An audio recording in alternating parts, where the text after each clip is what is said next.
میں نے آپ کو بتایا تھا، میں نے شیخ زبیر صاحب سے کہا مشکات کا کام کر دیں، انسائکلوپیڈیا آف حدیث ہے، وہ الحمدللہ انہوں نے کر دیا.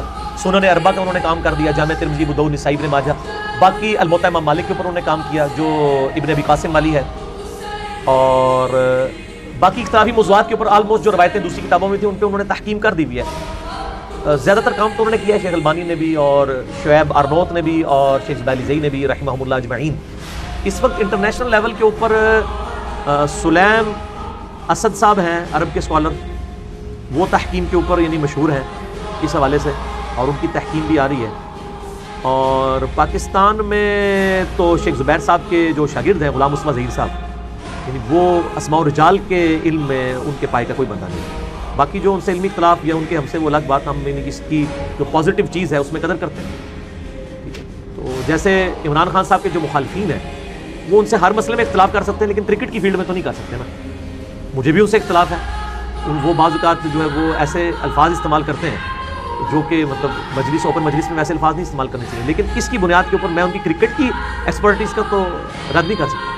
ایون نجم سیٹھی صاحب کا میں سن رہا تھا اگلے دن، انہوں نے کہا کہ عمران خان صاحب اگر PSL کا فائنل دیکھنے کے لیے آئیں تو میں ان کی گاڑی کا دروازہ خود کھولوں گا.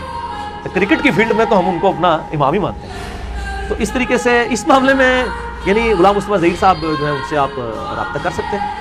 تو ان کا آپ کو موبائل نمبر جو ہے عثمان بھائی سے مل جائے گا. ٹھیک ہے، آپ ان سے رابطہ کریں، لیکن میرے ریفرنس کے بغیر کیجیے گا. آپ ویسے ان سے کوئی دینی مسئلہ جو ہے وہ احادیث پہ حکم لگوانا چاہیں تو وہ آپ لگوا سکتے ہیں. یعنی میرے میں تو وہی ہے کہ یعنی وہ بات صحیح کریں گے اس حوالے سے، یا وہ پھر آپ کا فون ہی بند کر دیں گے. جب ان کو پتہ چلے گا نا کہ یہ کوئی ایسی بات پوچھ رہا ہے جو بتانے سے میرے مسئلے کو نقصان ہوگا تو وہ جھوٹ نہیں بولیں گے، فون ضرور بند کر دیں. وہ اگلے دن ایک بھائی نے فون کیا، وہ ہمارے بڑے قریبی بھائی ہیں، انہوں نے کہا شیخ صاحب وہ ایک طلاق کا مسئلہ ذرا بتائیں. اب طلاق کے مسئلے میں تو وہ اہل حدیث کے خلاف ہیں. مجھے تو پتہ ہے، میں تو 5-6 گھنٹے ان کے ساتھ بیٹھا رہتا تھا، فجر سے لے کے زور تک بھی بیٹھا رہتا تھا. میں نے کافی اقتصاب ان سے بھی کیا ہے، شیخ زبیر صاحب ان کے بھی استاد ہیں، ان سے بھی کیا ہے اس حوالے سے. تو انہوں نے کہا آپ اہل حدیث ہیں یا دوسرے ہیں؟ اس نے کہا سر نہ میں اہل حدیث ہوں نہ دوسروں، میں مسلمان ہوں، مجھے مسئلہ بتائیں. تو انہوں نے فون بند کر دیا، کیونکہ وہ اہل حدیث ہوتے ہیں تو وہ پھر مسئلہ پھر بھی نہیں تھا انہوں نے بتانا. انہوں نے کہنا تھا آپ اہل حدیث مدرسے میں چلے جائیں. اور اگر وہ حنفی ہوتے ہیں تو وہ کہتے ہیں ہاں یار طلاق ہو گئی ہے 3 کٹھی، آپ اب رجوع نہ کریں.